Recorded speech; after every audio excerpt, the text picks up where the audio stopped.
Hi everyone, welcome to my channel. मैं अपनी बेटी के स्कूल का टीचिंग पैटर्न हमेशा ही आपके साथ शेयर करती हूँ ताकि वो चीज़ आप अपने बच्चे के साथ घर पे अप्लाई कर सकें। वो एट प्रेजेंट केजी में है, यानी कि 4.5 इयर्स की है। 3 से 4 साल के बीच में उसने नर्सरी किया था, तो इस 1.5 साल में उसने अल्फ़ाबेट्स लिखना कैसे सीखा है वो ऑलरेडी आपके साथ शेयर्ड है। उसके बाद सेंटेंस रीडिंग उसने कब स्टार्ट किया, शॉर्ट सेंटेंसेस वो कब से उसने सीखना स्टार्ट किया था, ये भी आपके साथ शेयर्ड है। बिल्कुल डिटेल वीडियो है। और आज का ये वीडियो नंबर से रिलेटेड है कि 3 साल के एज से जब उसने नंबर लिखना स्टार्ट किया था तो कैसे स्टेप बाय स्टेप उसके स्कूल ने एक तरीका फॉलो किया था, और वही चीज़ हमें घर पे फॉलो करना होता है। मैं 100% श्योर हूँ कि ये तीनों वीडियो देखने के बाद आपकी होम स्कूलिंग बहुत ज़्यादा आसान हो जाएगी। तो आइए शुरू करते हैं आज का वीडियो। स्टेप 1 था 1 से लेके 9 तक के नंबर्स, जो कि नर्सरी के फर्स्ट हाफ में कराया गया था। कैसे कराया गया था? नंबर ऑफ द वीक, यानी कि एक वीक में एक ही नंबर कराते थे। जैसे कि मेरा टीच विद मी सीरीज में आप लोग देखते हैं। कहाँ पे लिखवाना है? स्क्वायर नोटबुक जो होती है वो आपको यूज़ करना है। यहाँ पे आप देख रहे हैं कि टी लिखा है और ओ लिखा है, तो बच्चे को आप बस इतना ही लिख के दीजिए।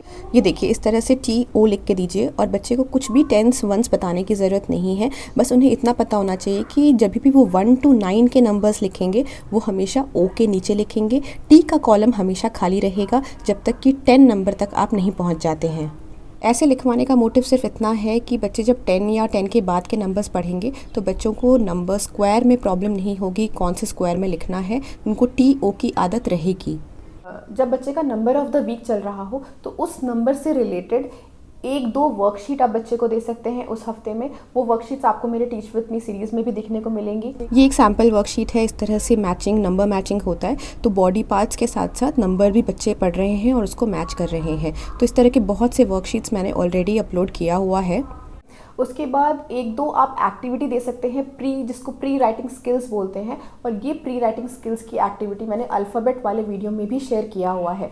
जैसे फॉर एग्जांपल, अगर आप पेंट से ए लिखवाते हैं, जैसे आपका अगर अल्फ़ाबेट ऑफ द वीक जो है वो ए है और नंबर ऑफ द वीक अगर 1 है, तो पेंट से अगर आप ए लिखवा रहे हैं तो उसी पेंट से आप बच्चे को नंबर 1 की भी प्रैक्टिस करा दीजिए। ठीक है। अगर आप राइस पे लिखवा रहे हैं, जो कि सेंसरी एक्टिविटी होती है, तो राइस पे बच्चा अगर ए लिख रहा है तो राइस पे बच्चे को 1 भी लिखवाइए। प्री राइटिंग स्किल्स आप एक साथ दोनों ही चीज़ के लिए यूज़ कर सकते हैं। उसके बाद उसी नंबर से रिलेटेड कोई भी फन एक्टिविटी होनी चाहिए। जैसे कि अगर ब्लॉक्स बच्चा खेल रहा है तो उस ब्लॉक्स को काउंट करवाइए, नंबर 4 तक 4 ब्लॉक्स का टावर बनवाइए। इस तरह की एक्टिविटी आप बच्चे से करा सकते हैं। हर नंबर से रिलेटेड आपको ये 3 चीज़ें करनी है। उसके बाद आता है स्टेप 2, यानी कि 10 से लेके 20 तक के नंबर कैसे सिखाए गए। इसमें भी नंबर ऑफ द वीक चल रहा था। मान लीजिए कि नंबर 11 है एक वीक में, उस नंबर 11 को 3 तरीके से लिखना सिखाया गया। कैसे? पहला, वर्कशीट के ज़रिए, जिसमें कि सिर्फ बच्चा ट्रेसिंग एंड राइटिंग करता है। टी ओ लिखा रहेगा, बच्चे को सिर्फ 11 लिखना है। 10s के नीचे 1 लिखेगा और 1s के नीचे 1 लिखेगा। अगर नंबर 12 रहेगा तो 10s के नीचे 1 और 1s के नीचे 2। दूसरा एक तरीका था एबिकस, जो कि बच्चे को एबिकस बना के देते थे और बच्चे उसमें बीड्स बनाते थे। इस तरह से आपको देना है। टी ओ यहाँ पे भी लिखना है और बॉक्स बना के बच्चे इसमें नंबर लिखेंगे। यहाँ पर भी सिर्फ प्लेस वैल्यू ही आपको बतानी है। 10s 1s का क्लियर कॉन्सेप्ट आपको इतना एक्सप्लेन करने की ज़रूरत नहीं है, बिकॉज इस टाइम पर भी बच्चे छोटे ही होते हैं। जैसे 13 लिखा हुआ है तो 1 के ऊपर बच्चा 1 बीड बनाएगा और 3 के ऊपर बच्चा 3 बीड बनाएगा।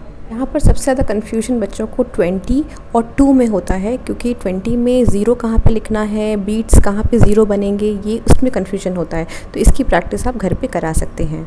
और तीसरा जो तरीका था वो 10s 1s कॉन्सेप्ट ही था, लेकिन एक ईजियर वर्जन था। अब यहाँ पे भी आपको बहुत डिटेल में 10s 1s नहीं जाना है। आपको सिर्फ, जैसे अगर 10 नंबर लिखा है तो 10 के आगे बच्चे 10 स्टिक्स बनाएंगे और उसका एक बंडल बनाएंगे।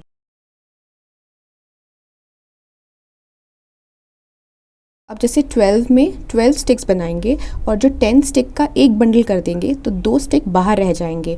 तो इस तरह से 2 स्टिक्स जो बाहर रह गए हैं वो 1s में आता है, और जो एक पूरा बंडल बना है वो 10s में लिखा हुआ है 1।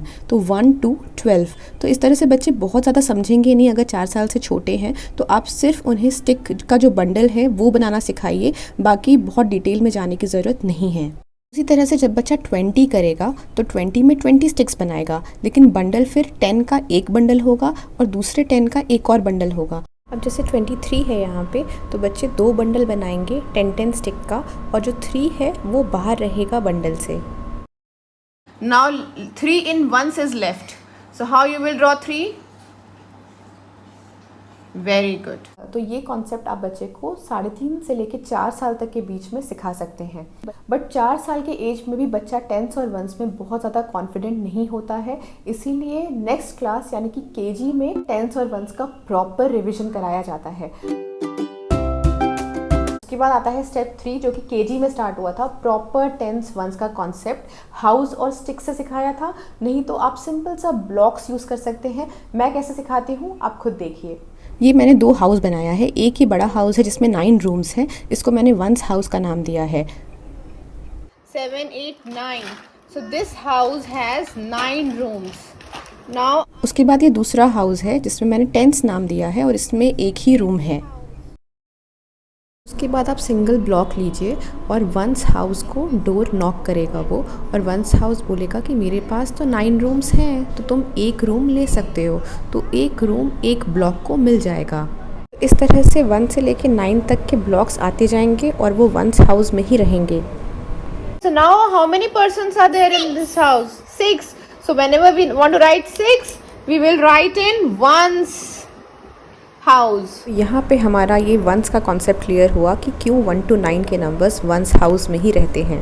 Fine. See, we are writing 7 in one's house. 1, 2, 3. Yes, 8. So 8 persons are there in one's house. So we will write 8 in one's house. तो इस तरह से 9 ब्लॉक्स तो आ गए। अब जब 10th ब्लॉक नॉक करेगा तो क्या होगा? 10th, one more block comes. Come from fast. Yes, he knocks the one's house door. He asks one's house, do you have any room for me? One's house says, no, I don't have any room. You go to 10's house. Then he knocks 10's house door. So 10's house says, I have room, but there's one condition. एक शर्त है मेरी, तुम अकेले नहीं आ सकते, तुम्हें ना 10 का ग्रुप बना के आना पड़ेगा। You have to come in group of 10. So then what he does, he asks his friends कि will you make a group with me? So they agree. Yes, we will make a group. So what they do? They make a group like this. Group of 10 blocks come knocks 10's house door and they ask, now can we come? 10's house says, yes, you can come. So now how many are there in ones? No. 0. One's house में we have 0. And in 10's house we have one group of 10 blocks. So here comes our number 10. उसके बाद 10 के ऊपर के numbers करने के लिए फिर से सिंगल ब्लॉक से आप स्टार्ट करेंगे। तो यहाँ पे आप देख रहे हैं कि वंस हाउस में 2 सिंगल ब्लॉक पड़ा है और 10th हाउस में एक पूरा ग्रुप पड़ा है 10 ब्लॉक्स का, तो इसीलिए हमारा नंबर फॉर्म होता है 12। तो वंस के नीचे बच्चा 2 लिखता है और 10th के नीचे बच्चा 1 ग्रुप ऑफ 10 ब्लॉक्स लिखता है। फिर से 9 ब्लॉक्स तक आते आते ये वंस हाउस फिल हो गया है और सेम चीज़ अप्लाई करेंगे हम और ग्रुप बनाएंगे और 10 ब्लॉक्स का, और 2 ग्रुप फिर हमारे पास 10s के बॉक्स में हो जाएगा। अब यहाँ पे हमारे पास 10s के हाउस में 2 ग्रुप आ गया और वंस हाउस खाली है, तो इसका मतलब कि 2, 0, 20। ये एक तरीका है जिससे कि आप 10s वंस का कॉन्सेप्ट बच्चों को सिखा सकते हैं। अब दूसरा जो तरीका होता है जो टीचर्स पूछते हैं, बार्स एंड ब्लॉक्स, इसके लिए सबसे ज़्यादा इम्पॉर्टेंट है कि बच्चे को आप नंबर की रीडिंग जब भी करा रहे हैं तो हमेशा ध्यान रखिए कि अगर 23 लिखा है तो 2 in 10s 3 in ones बच्चा वैसे ही पढ़े। तो अगर बच्चे की शुरुआत स्ट्रॉन्ग रहेगी, बच्चे की शुरुआत सही रहेगी, तो आगे चल के आपको 10s वंस कॉन्सेप्ट में प्रॉब्लम नहीं होगा, बच्चे को प्रॉब्लम नहीं होगा। स्टेप 4 में उनको 20 to 30 सिखाया जा रहा है और जैसे जैसे टाइम आगे आगे निकलेगा तो मैं आपके साथ शेयर करती जाऊंगी कि कहाँ तक उसका पहुँचा है।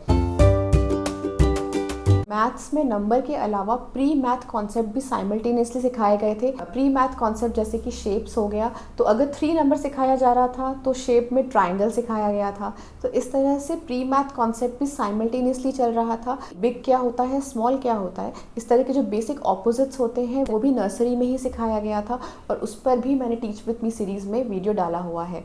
तो इस तरह से आप बच्चों को घर पे ही नंबर लिखना सिखा सकते हैं, ताकि बच्चे जब स्कूल जाएंगे तो उनको प्रॉब्लम नहीं होगी। तो आई होप आपको ये वीडियो पसंद आया होगा। अगर इस तरह की और वीडियोस देखना चाहते हैं तो प्लीज़ मेरे चैनल को सब्सक्राइब करिए। अभी के लिए just stay safe, stay healthy. Thank you.